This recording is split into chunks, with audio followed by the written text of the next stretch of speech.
I feel the environment is exactly as it was, but is so intent on improvement. You know, more so than I've ever been in any other place. You know, there's no, you know, if there is any aura or any sort of talk of that, that's well outside these walls. You know, it's so focused on how can we be better, how can we do better, how can we get the result we want against France. That's all it's been. You know, every section of our day and everything we do has been cut apart and talked about, and how, you know, how the players can get better and keep improving, because we're not where we want to be. You know, and Eddie and his coaching staff have reinforced that every day, as does Dylan and as does as do the leaders, because that's all we're interested in doing, is just, you know, getting the result against France, and in that interim period trying to, you know, get every player to improve. I was going to ask where that comes from. Does it come from Eddie, that constant need for improvement, or does it come off the back of the fact that we've had these wins, now let's see how good we can be?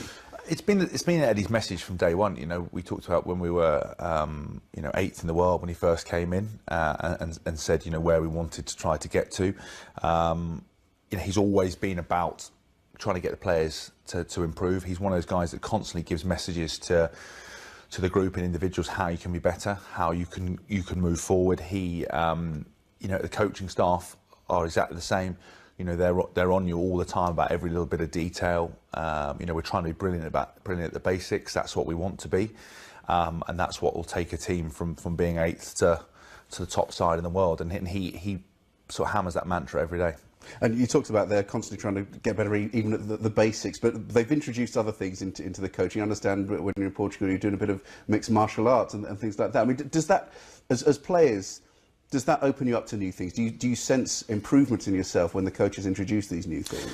I think as a rugby player, I've always personally looked at other sports to try to improve myself. You know, I've done a lot of MMA style training, judo, boxing. I've done some weird and wonderful things, running, you know, on reverse treadmills and stuff like that, working with Margot Wells and all sorts of different people to try and improve yourself. And I think the whole point about being a professional rugby player, an England rugby player, is taking ownership and being self-driven, wanting to be the best player you can be, and that means being open-minded. It means trying new things. It means working on being brilliant at the basics and hammering all that kind of stuff. And I think in Portugal, you know, there was a different variety of things, because we're trying to get those marginal gains in every single area. Because rugby is rugby wherever you go, but it's about trying to look at things in a different way. It's trying to improve. It's trying to add detail, and this environment is all about that. And there's no one ever sits back. I don't, you know, from the kit man up to Eddie and all the players, nobody has a rest day. Nobody's not thinking about how they can improve.